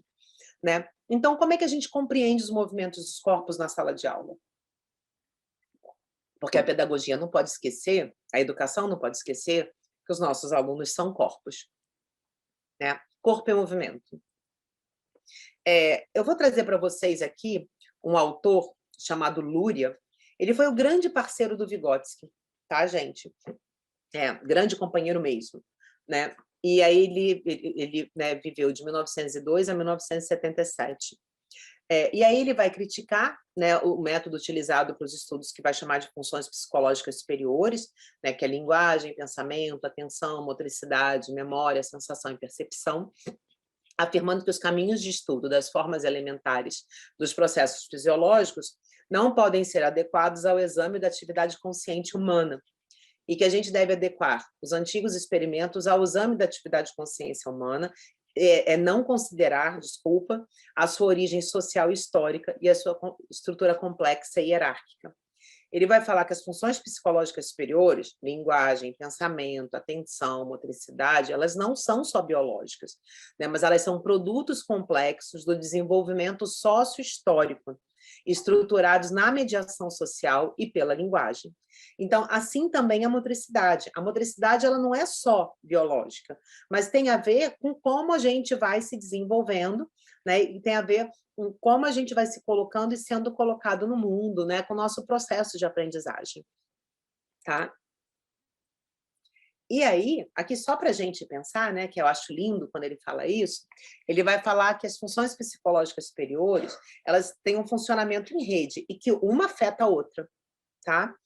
E ele usa uma analogia que é linda, que ele vai falar que o nosso córtex, ele funciona como uma orquestra, né, que ele vai chamar de orquestra cortical, tá? Ele opera como se fosse um concerto. Sabe quando a gente imagina uma banda, um grupo de música? Ele vai falar que é isso, todo mundo, cada um tocando, né, lá a sua parte, formando o que ele vai chamar de orquestra cortical. tá? Então, a motricidade, ela está relacionada à linguagem, à sensação, à percepção, à memória, ao pensamento, à atenção. Elas são funções psicológicas distintas, mas que funcionam, operam, né, de forma complexa e coletiva. Tá? E aí, pensar no processo de desenvolvimento da motricidade é pensar no processo de desenvolvimento do sujeito em toda a sua complexidade e integralidade das funções psicológicas superiores. Deixa eu voltar aqui. Vamos lá. Estou vendo aqui, ó, memória, tá? Atenção, pensamento, linguagem e motricidade. Por que eu estou chamando a atenção aqui para a gente? Para reiterar o lugar do corpo no processo educacional. Porque a gente, né, a educação, ela tem historicamente uma tendência que achar que aprender é da esfera do cognitivo, é da esfera do pensamento, é da esfera da linguagem. Mas aqui o Luria vai provocar a gente, vai falar assim, olha só, atenção, sensação, percepção também são da esfera da aprendizagem, também são da esfera do desenvolvimento. Tá? Por exemplo, se eu tenho um aluno daltônico, a percepção ela é fundamental, né? Que eu saiba que ele tem daltonismo para eu poder pensar a aprendizagem dele. Né? Ou como cada aluno nosso aprendeu a olhar e enxergar o mundo. Né? Isso tem a ver com o processo de aprendizagem. Bom, então vamos passar. Como pensar práticas pedagógicas sem o corpo? Aqui é uma pegadinha. Por quê? Vocês pensam as práticas pedagógicas com o corpo? Quando vocês estão pensando na atividade que vocês vão dar para os seus alunos, vocês pensam, e o corpo do meu aluno? Como ele vai escrever? O tamanho do papel é suficiente? Ele vai estar sentado, ele vai estar em pé? Ou tem alguma atividade que eu implique o corpo, que também seja potente para esse conteúdo? Quer ver uma questão simples, até de um exemplo que eu já usei? Quando eu estou trabalhando, né, lá o conteúdo de higiene, no primeiro ano do ensino fundamental 1, né, um dos primeiros conteúdos que normalmente a gente trabalha, como é que eu implico o corpo do meu aluno nesse processo? Ou eu fico só no livro? Aí ele vai ver o olho, a boca, o pé, a mão no livro e não vai pensar no pé, na mão, no olho e na boca dele. Vocês já pensaram sobre isso? Isso é importante da gente pensar. Tá? E aí, qual é o estatuto do corpo nas práticas pedagógicas? Né? Qual é o lugar do corpo nas práticas pedagógicas? Bom, para a gente pensar, então, a motricidade e poder apurar um pouco o olhar sobre o corpo nas práticas pedagógicas, é preciso que a gente entenda a motricidade. O que é a motricidade? Né? A motricidade é a função psicológica superior que tem a ver com o movimento do corpo. Né? A motricidade é a função psicológica superior que faz com que o nosso corpo se movimente. Né? Só que para a gente entender o movimento do corpo, eu preciso entender as valências que circunscrevem o movimento do corpo do meu aluno. Né? Então, por exemplo, algumas características da motricidade, a gente vai ver agora. A tonicidade. A tonicidade ela é fundamental. Né? Ela corresponde às funções de integração tônico-postural e intersensorial, assim como defesa tátil, atenção, vigilância tônico-sinestésico. Um aluno meu, às vezes, ele é muito parado porque ele é hipotônico, né? Ou seja, a tonicidade tem a ver tanto com a minha vigilância cortical, como tem a ver também com a vigilância muscular do meu aluno. Então, muitas vezes o aluno pega um lápis, por exemplo, ele não consegue fazer um movimento e segurar o lápis cai da mão dele. Ou ele está sentado na cadeira, de repente ele não consegue ficar sentado na cadeira, perdão. Né? Ele fica mais encostadinho, ele pode ter uma hipotonicidade. Tá? Isso é comum num aluno com deficiência, sobretudo com deficiência física, ou uma hipertonicidade, né? Onde ele tem uma retensão muscular muito grande. Né? Eu preciso saber lidar, né? E reconhecer a tonicidade do meu aluno. A questão do equilíbrio. Né? Através dos equilíbrios estático e dinâmico, estabelece, né, um papel de gravitação, de segurança gravitacional. Tá?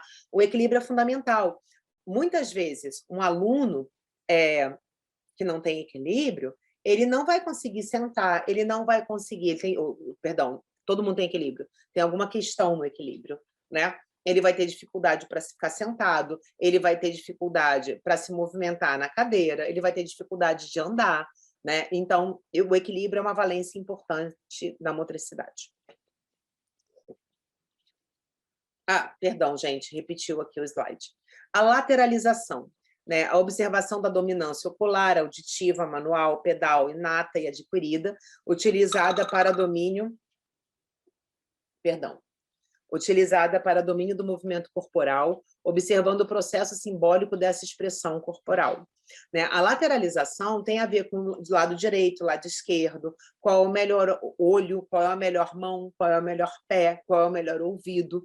Né? Então, não adianta eu chegar do lado de um aluno meu que tem uma perda auditiva do lado direito e passar a informação para ele do lado direito, porque ele tem uma informação oral, né? Porque ele tem uma perda do lado direito. Eu preciso saber, meu aluno, que ele tem algum problema ocular, alguma perda, né, de visão, qual é o melhor lugar para ele sentar na sala. Enfim, eu preciso fazer testes e saber se o meu aluno ele é canhoto ou ele é destro. Eu não posso supor que todos os meus alunos são destros. Eu, por exemplo, sou uma falsa canhota. Eu acho que eu era canhota quando eu era criança, mas eu escrevo como canhota com a mão direita. Ou seja, eu tenho sempre um cisto sinovial no meu punho, porque eu acho que eu fui copiando os meus alunos, os meus amigos na sala de aula que escreviam com a mão direita. Eu tenho um problema sério de grafia, um problema sério de motricidade, né, na escrita. Tá? O computador é minha grande salvação.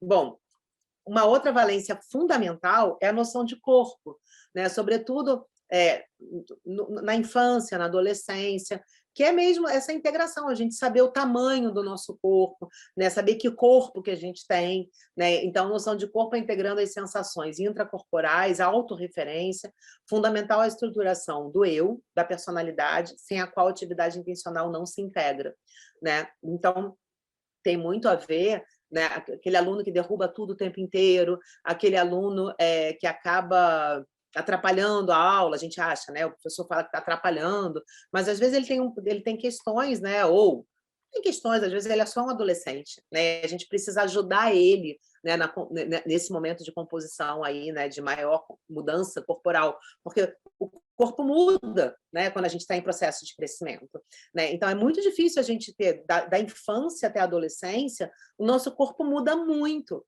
né? Então, quer ver um exemplo? Quando a gente se olha em fotografia da nossa infância e da nossa adolescência, e a gente mal lembra daquela imagem, né? Porque muda tão rápido, são tantas transformações, que é difícil a construção da estruturação do eu, né? E da dimensão do corpo. Né? Então, o que cabe em mim, o que não cabe, o tamanho da minha mão, eu consigo escrever, o quanto eu aguento escrever, né? O quanto eu não aguento escrever. Isso tem a ver com a noção do corpo. E a gente precisa também, o professor, ter essa noção, até para adequar as nossas atividades ao que aquele corpo é capaz, ao tamanho daquele corpo. Tá? E aí, conceitos afins da noção, a ideia da noção de corpo é o esquema corporal e a imagem corporal. Eu não gosto muito dessa divisão, não, mas enfim, né? O esquema corporal, alguns autores vão assumir que ele é mais do campo da ordem neurológica, né? Então é um conceito usado na neurologia, refere-se à organização neurológica das diversas áreas do corpo, biologicamente determinado, anatomicamente, fisiologicamente estabelecido, e a imagem corporal é um conceito mais usado na psiquiatria e na psicologia, né? E refere-se à consciência que o sujeito tem de seu corpo. É o conceito que se constrói sobre si, trazendo marcas da história pessoal, valores culturais, afetos, né, e afetando os gestos, o olhar, o movimento, o repouso, enfim, todas as possibilidades aí de significação. A estruturação espaço-temporal, ela tem a ver com a integração dos dados de espaço e tempo, organização espacial, estruturação dinâmica, representação topográfica, estruturação rítmica, né? Então, isso tudo, por exemplo, a escrita, ela é uma praxia fina, totalmente rítmica, porque a gente só consegue desenhar a letra quando a gente estabelece um ritmo de escrita, tá? Então, o tamanho do papel, o tamanho da minha letra, isso é da ordem da estruturação espaço-temporal, o tamanho da mesa que eu uso, no meu caso, o tamanho da bola, né, no caso do professor de educação física, o tamanho da bola que o meu aluno consegue trabalhar, né? E como ele relaciona esse corpo dele, então, quanto que... às vezes o aluno está brincando na sala de aula, ele dá um sprint, né? Dá uma corrida rápida e se joga na parede.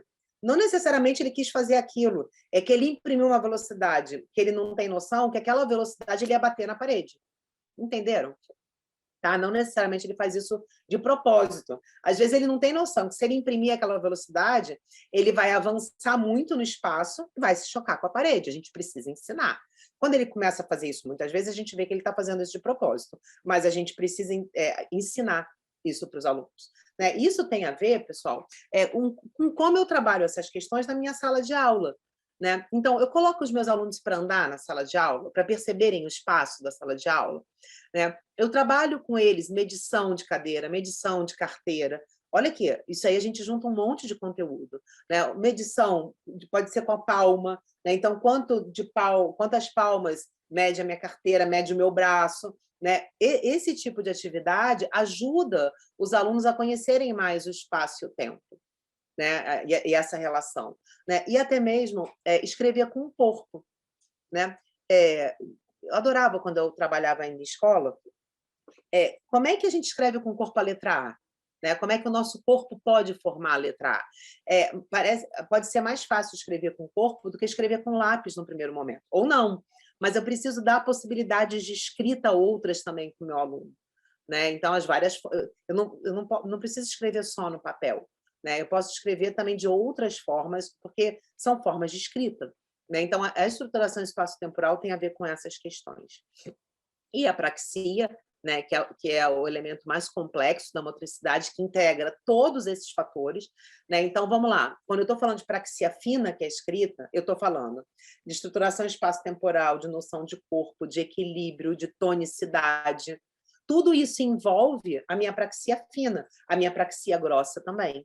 Então, todas essas valências, elas precisam estar trabalhadas para o meu aluno poder escrever. Não é simplesmente dar um lápis para ele escrever, não é simplesmente mandar ele correr.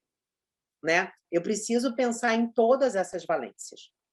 Tá? Então, corresponde à sequência motor intencional para elaboração e realização de movimento, envolvendo síntese dos dados aferentes, né, e eferentes, para que a motricidade resultante seja melódica, econômica e plástica.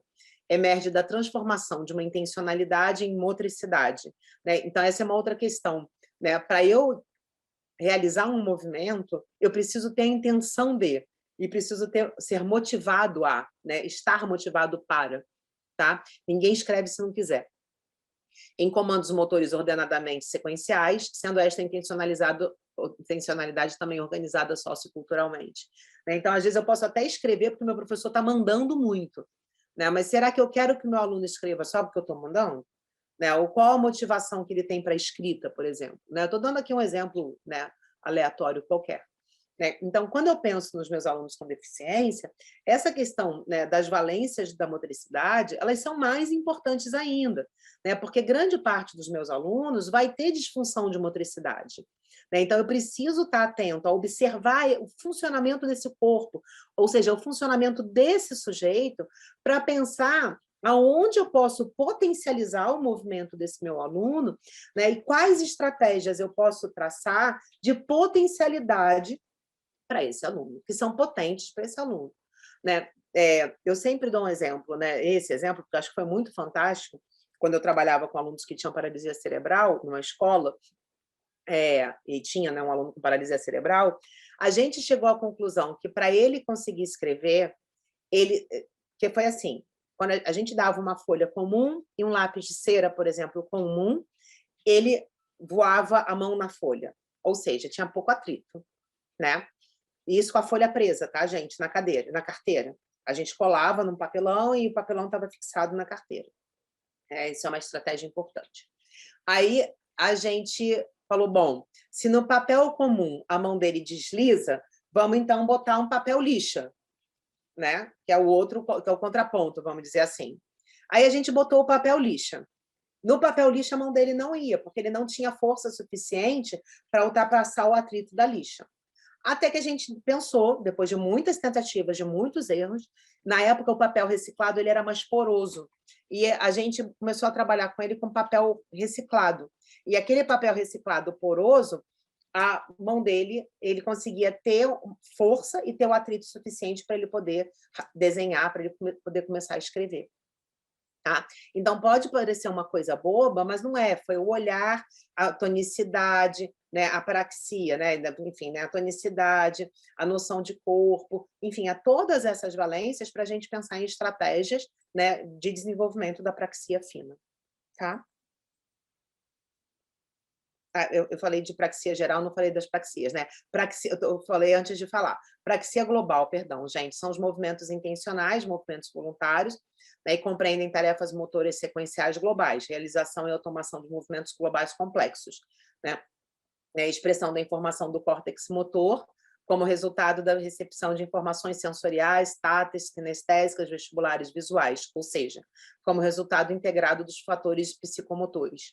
A praxia global é corrida, braçada, né, caminhada, são dos grandes grupamentos musculares.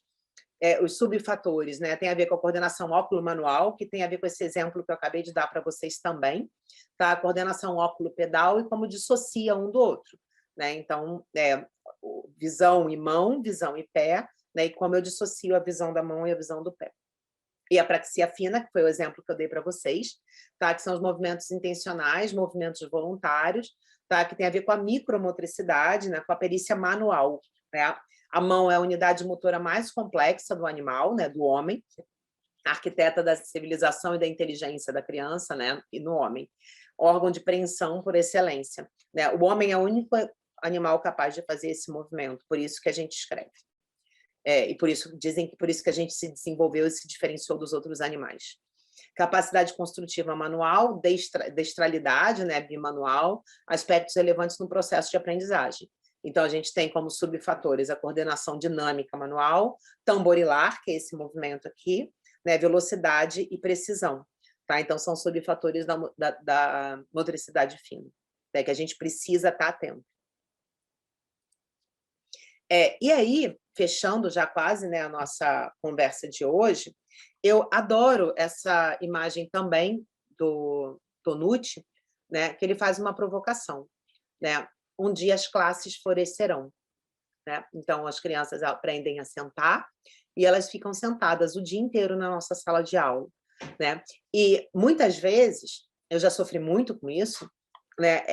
O professor que trabalha muito corporalmente com os alunos na sala de aula, os conteúdos, né, curriculares, pode dar a impressão que ele está fazendo uma bagunça, porque os alunos falam, os alunos participam, os alunos não estão sentados, né? Mas isso é fundamental e de grande importância no processo de aprendizagem e de construção da personalidade dos nossos alunos, sobretudo dos nossos alunos com deficiência. Por quê? Porque quando eu tenho, né, a lesão de determinada função, ou a lesão, ou, enfim, a incapacidade, ou a dificuldade de realizar determinados movimentos, ou determinadas funções psicológicas superiores, a gente precisa descobrir junto quais os caminhos possíveis. Né? Então, se esse aluno não consegue escrever com a mão, que de outra forma ele consegue escrever? Se esse aluno não consegue realizar tal tarefa, né, da forma convencional, né, que a maioria dos alunos consegue, qual é a outra forma que ele consegue? E a gente só consegue perceber quando esse aluno é possível que ele experimente, é possível que a gente junto descubra caminhos, né, que é o que a gente vai chamar de compensação social da deficiência, né, onde o trabalho pedagógico constrói novos caminhos, né, de desenvolvimento das ações, das funções psicológicas superiores, para que o aluno possa adquirir conhecimento, para que ele possa construir conhecimento, né, e por isso é partilhado, por isso é coletivo. Ok? Opa, voltei. E aí, fechando a minha fala, eu vou deixando algumas indagações. Como pensar práticas pedagógicas a partir desses sentidos sobre o corpo e movimento? Né? Como eu penso práticas pedagógicas, estratégias de mediação pedagógica, né, onde o corpo e o movimento estão presentes?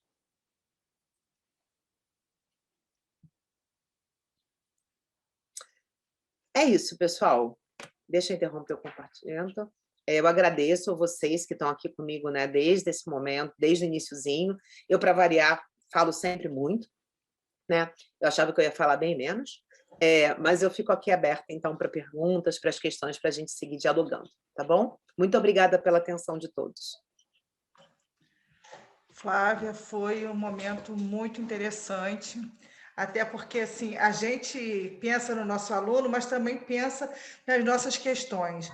Porque quando você falou do planejamento, quando você planeja e pensa que o aluno tem um corpo. A gente também não pensa que tem que abaixar para falar com o aluno. Então, enquanto eu ouvia, eu Não. estava refletindo sobre essas questões do nosso corpo, da escravidão, né, estética que a gente vive, por não ter um corpo dentro do padrão aí de aceitação, Uhum. das dificuldades, assim, o que você disse para o aluno que a gente pensa de inclusão, né, que você foi muito pontual, mas ela serve para todos os alunos, porque tem os alunos que são pequenininhos demais, tem os grandes demais, tem Uhum. essa questão do adolescente que está completamente desproporcional. Então, assim, foi uma reflexão, uma viagem pela história. Fomos É, lá atrás, voltamos. Eu acho que é muito importante o professor entender que não é o corpo orgânico, né? É um ser uhum. histórico, social, e que isso não vem para a gente nos cursos de formação. Por Não isso, vem, exatamente. esse momento é tão importante de estudo, porque aí o É, professor consegue entender que não foi um achismo. Existe uma linha exatamente. temporal que caracteriza todo esse movimento que a gente pode, dentro da nossa sala de aula, dentro da nossa prática, com o aluno, resolver essa Exatamente. questão. E aí você resolve com Exatamente. um e se resolve também. E aí vem o outro com uma outra Exatamente. dinâmica. Cada aluno vai ser um desafio. Eu fiquei pensando quando você falava em cadeirante, do nosso aluno cadeirante, e às vezes assim, a boa vontade do professor é enorme, mas a gente não sabe essa questão de pedir permissão. Para mim é novo isso. Exatamente. E eu estou Uhum. aprendendo muito, então eu acho muito legal. Acho que os Bom, colegas vão também trazer essas indagações e vai ser um momento de reflexão até para o nosso corpo. O corpo que ensina também precisa e, se olhar e para precisa poder aprender a se olhar. que consegue ensinar, porque essa Exatamente. questão de ensinar demanda que a gente também se conheça. E eu acho que o Exatamente. professor passa por esse desconhecimento, não só do seu corpo, mas dessas questões do corpo, para poder fazer um atendimento eficiente, seja Exato. do dia, seja de um PEI, seja de um ano inteiro, mas dessas ações. Eu achei Com certeza. muito Ai, que rico. bom. Eu fiquei com medo de ficar muito abstrato, por isso eu fui trazendo tantos exemplos, tantas coisas. Mas eu sei que assim é sempre um assunto muito importante de discutir, justamente por isso, porque a pedagogia não dá atenção para esse aspecto, né? A gente não pensa no campo educacional sobre o corpo, sobre essas questões, né? Eu acho que falta muito na pedagogia. Assim, fiquei muito feliz de ver Bigotes e Lúria aí, porque a gente não se sente tão desprestigiado enquanto pedagogo, né? De saber que teve É, gente que pensou, embora eles não fossem pedagogos, mas que a mas gente sabe pensaram muito, desses saberes, né? Dentro da com pedagogia. certeza. Mas que a questão do corpo é uma questão fundamental e a gente às vezes fica muito à margem dessa leitura e isso agora vai me chamar mais atenção nas minhas práticas daqui para frente. Que bom. Era esse, essa foi uma fala muito mais de indagação e de provocação do que de fazer verdade, né? É mais para botar caraminhola na cabeça, Rita? Mas eu É acho que uma é fala de esse o provocação canal. mesmo, né? Eu acho que ficar provocado é muito melhor do que É uma receber fala uma de resposta provocação. pronta. A receita, né? Assim, as Então, inquietações fazem a gente refletir lá depois na nossa prática. Na hora que o aluno chamar a gente de eu baixo acho para que a ideia cima, a gente vai lembrar: opa, eu posso abaixar. é, E aí vai ser melhor. é isso. Exatamente. Que é como eu me relaciono com o meu aluno, né? Isso faz muita diferença, né? Muita diferença. Muita. Que É bom, sim. fico muito feliz. Bom, Boa tarde, meu nome é Patrícia, sou professora e estou como mediadora na Escola Municipal Hortência Pirro do Vale. E a minha pergunta é, gostaria de saber como a escola pode trabalhar a autonomia social do aluno sem interferir no PEI? é interessante como trabalhar a autonomia social sem interferir no PEI, né? Não tem como não, né? Deveria fazer parte trabalhar a autonomia no PEI, né? Eu acho que essa é uma questão importante. Se eu entendi o que ela quis dizer. Bom, vamos lá então. Bom, pessoal, eu recebi uma questão agora da professora Patrícia, né? Que tem a ver sobre a questão da autonomia social e o PEI. Né? E a professora Patrícia me pergunta como trabalhar a autonomia social sem interferir no PEI. Então, na minha visão, né, e a partir de toda a fala, né, vocês ouviram minha até agora, na minha concepção, Patrícia, se eu entendi exatamente o que você quis dizer com autonomia social, tá? Mas quando eu penso, né, tanto na ideia da autonomia, para eu pensar a ideia da autonomia, eu penso nas relações sociais, nos processos de socialização, de humanização, né? E aí, para mim, eu não tenho como pensar nessas questões descoladas do PEI, por exemplo. Né? Então, na minha concepção, não é um instrumento da ordem, do conteúdo da ordem cognitiva, vamos dizer assim. Ele é um de organização do processo de aprendizagem e desenvolvimento. Então, as questões, né, quando a gente fala de autonomia, o que eu entendo como autonomia? Eu entendo, né, de construção de habilidades, de capacidades, enfim, como a gente queira chamar, né, de formas de convívio social. Né? Então, assim, eu também não considero que exista formas de convívio social, por exemplo, singulares, individuais, vamos dizer. Para mim, toda forma de convívio social ela é coletiva, ela é partilhada. Então, a autonomia é aquele momento que o sujeito tem independência para desenvolver algo com o outro, né? Ou nas relações sociais. Então, eu acho que esse trabalho que tem a ver, né, com o trabalho de socialização, de reconhecimento de regras, reconhecimento de potencialidade, reconhecimento de funcionamento da sociedade, né, e de capacidades do indivíduo, de limites desse indivíduo, para mim, ele é para além do pano de fundo do PEI, né? Mas ele, inclusive, ele pode ser um espaço do PEI para a gente estar constantemente avaliando, né? E você não vai parar para trabalhar essas questões com o teu aluno, mas essas são as questões que vão perpassar todo o processo, né, das relações de ensino, os processos de ensino-aprendizagem que você está construindo com o teu aluno e com a tua turma, né, de uma forma geral. Né? Eu não vou falar só com o aluno, mas que, para mim, esse processo é um processo de ordem coletiva. Tá? Eu espero ter te ajudado.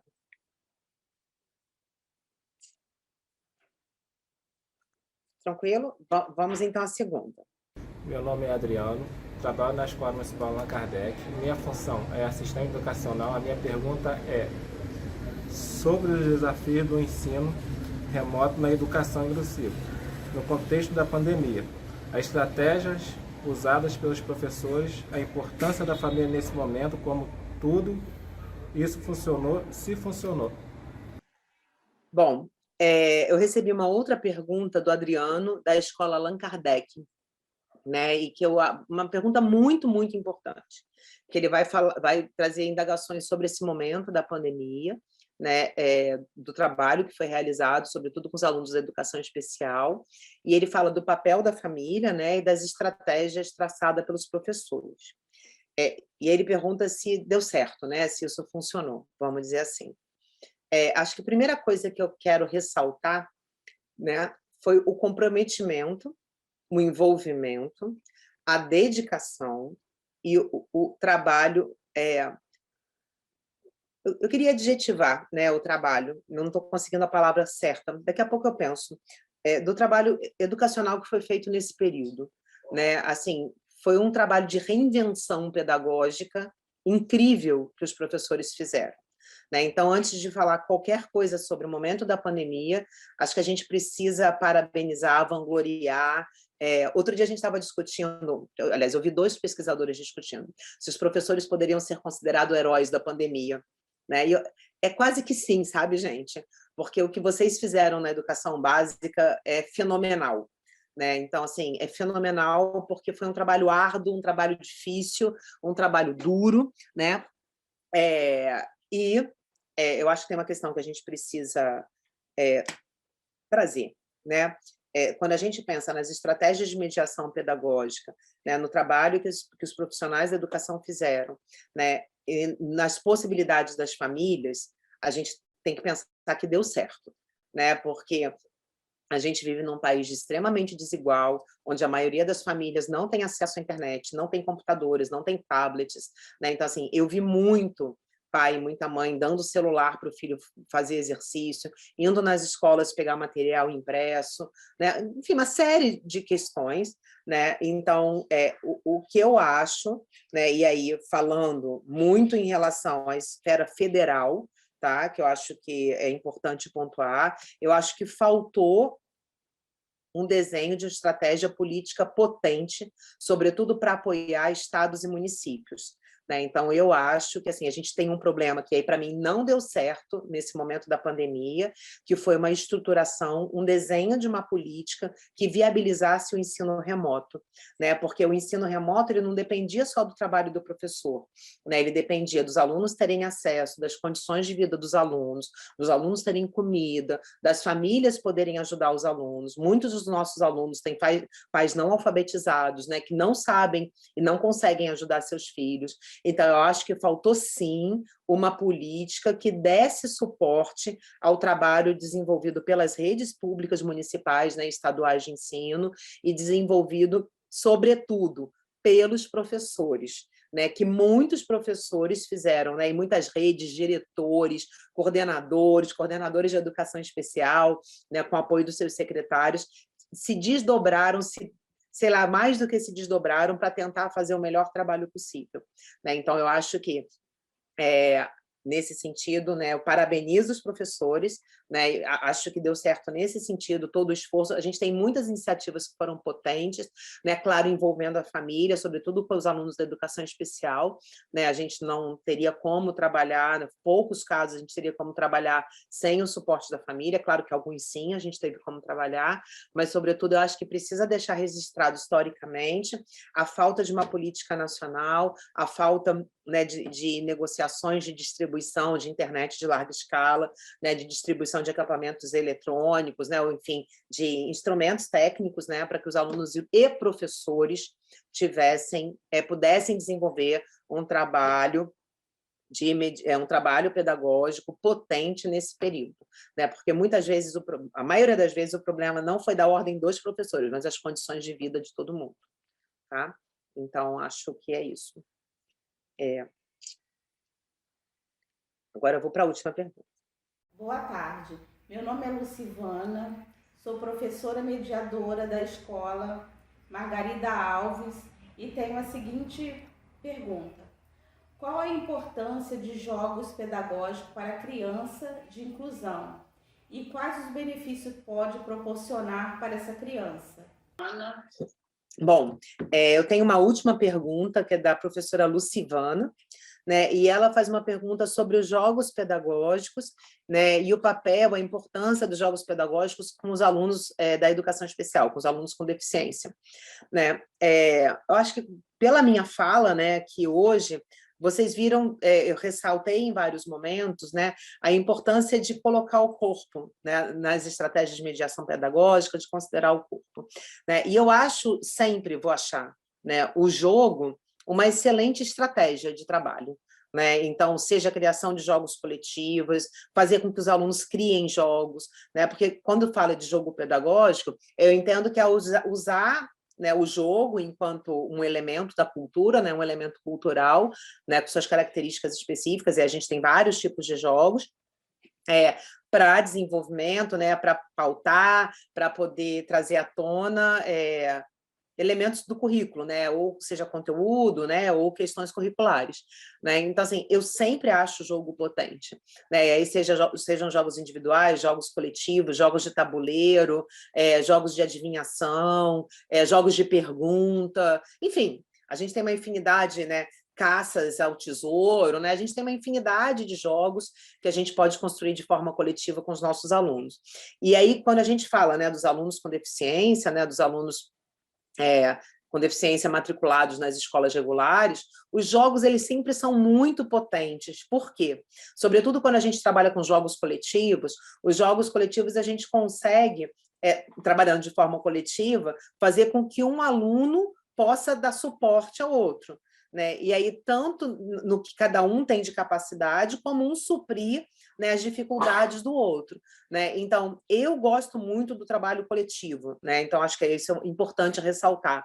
Eu não acho que a aprendizagem é individual, eu não acho que a aprendizagem, o aluno aprende sozinho. Para mim, a aprendizagem ela é sempre partilhada, né? E uma turma sempre aprende junto, cada um vai aprender de um jeito, de uma hora, né? Eu também acho que a gente precisa jogar fora esse feitiço, que aluno que tira nota 10 é o aluno que mais aprendeu, né? O aluno que tirou nota 10, ele fez uma boa prova. Isso não tem absolutamente 100% a ver com a aprendizagem. Às vezes, um aluno que erra na prova, mas que depois você conversa com ele, ele aprende de uma forma muito mais potente e complexa do que um aluno que tirou 10. Né? Então, eu acho que é isso, o processo de aprendizagem ele é sempre coletivo e partilhado, né? Então, os jogos, eles potencializam justamente a dúvida, o debate, né? A construção coletiva, porque eu sempre falo para os meus alunos de graduação, né? Eu acho que a gente, não só sobre as questões estéticas do corpo, né? Como a gente se relaciona com o corpo, eu acho que a gente precisa pensar como é que a gente se relaciona com o que é o aprender. Né? Então, a gente é criado numa cultura onde aprender é acertar, mas não necessariamente a gente aprende acertando, muitas vezes a gente aprende errando. Né? No erro, a gente aprende, né? Porque o erro é uma tentativa, uma construção. Né? Então, é uma fase. E a gente valoriza muito pouco o erro na educação. A gente valoriza muito mais o certo, né? O aluno nota 10. Né? Então, é claro, assim, o jogo é difícil, a gente, tirando quando tem jogo que ganha, né, jogo competitivo, porque o jogo não precisa ser competitivo, mas mesmo sendo jogo competitivo, né, o jogo ele permite ensaios, ele permite tentativas, ele permite construção de hipóteses, ele permite diferentes formas de aproximação com o objeto de conhecimento, né, e isso é a educação que eu acredito. Né? Então, eu acredito que não é, para mim, a educação ela não é linear. Né? Eu não aprendo um negócio agora e sei para o resto da minha vida, como se eu tivesse colocado um conhecimento na minha cabeça. Né? Tem coisas que a gente sabe agora, amanhã a gente já não sabe mais, né? Mas eu acredito em processos potentes de aprendizagem, estratégias potentes de aprendizagem, né? E, sobretudo, para o aluno com deficiência. Né? Quanto mais ele estiver inserido em processos coletivos, em partilha, em trocas, em construção de hipóteses, em construções, né, discursivas, em construções, enfim, em trabalho com o conhecimento, sempre vai ser mais potente o processo, né, de ensino e aprendizagem, as relações de ensino. Né? Então, sim, os jogos são potentes para a gente trabalhar com aluno com deficiência. Tá?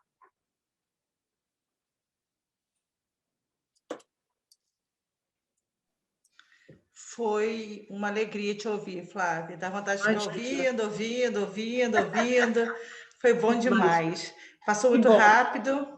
Eu também achei, mas eu falo muito, né? Não, mas você não falou muito, foi muito produtivo.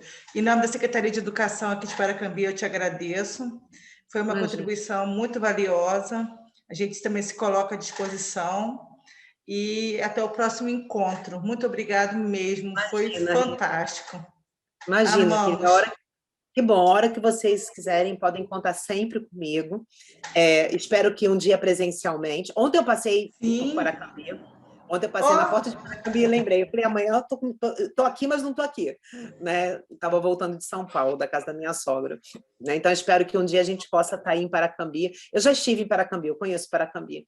Que a gente possa estar junto aí com todos os professores, podendo dialogar de perto, né? Enfim, podendo seguir trabalhando junto, né, Rita? Que é o que importa. Eu que agradeço a oportunidade e agradeço imensamente a confiança, né, e o convite por estar com vocês, né, nessa semana tão importante de estudo, de troca, tá? Da FEBEF, da UERJ, de todo mundo. Tá? Muito obrigado e até a próxima.